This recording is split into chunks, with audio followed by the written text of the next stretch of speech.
We radically underestimate the power of words.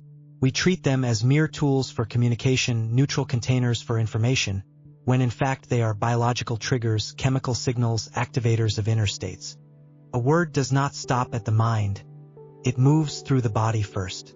Some words tighten the chest, while others accelerate the heartbeat. Certain words flood the system with relief, pleasure, excitement. Through words, the brain releases dopamine, serotonin, endorphins, and sometimes cortisol or adrenaline, invoking fear. We do not simply understand words. We become them. This is where things begin to feel strange. We live in a world of magic. Not supernatural magic, but symbolic magic, emotional magic, linguistic magic.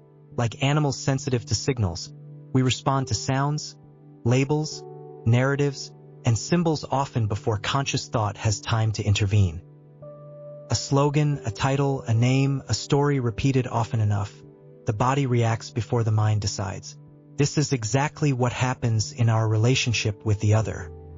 When we speak, when we exchange, we are not merely sharing information. We are regulating each other. The other becomes a mirror, a symbolic mirror reflecting back an image of ourselves, filtered through language, social codes, and expectations. So we adjust. We adapt our words, our emotions, our posture. We put on masks not because we are lying, but because we are navigating through social survival. Over time, we forget that the masks are masks. We forget that mirrors distort. Gradually, we stop living experience directly.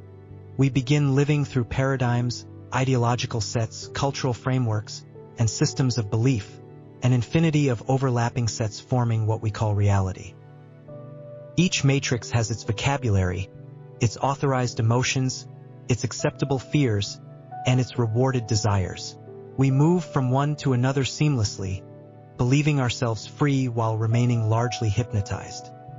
Not by a visible external force, but by repetition, familiarity, and emotional charge.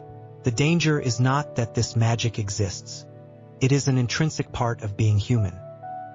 The danger lies in the awareness disparity.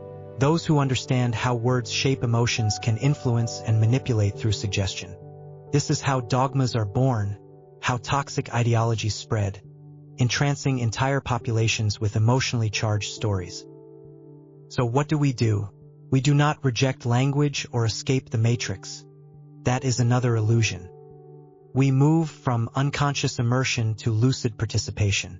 The goal is not to destroy models, but to see them. Not to abandon words, but to feel their effect in the body before surrendering to them.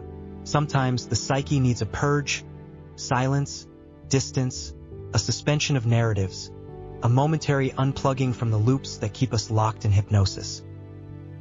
Not to become superior, but to become present, to step outside the spell long enough to choose.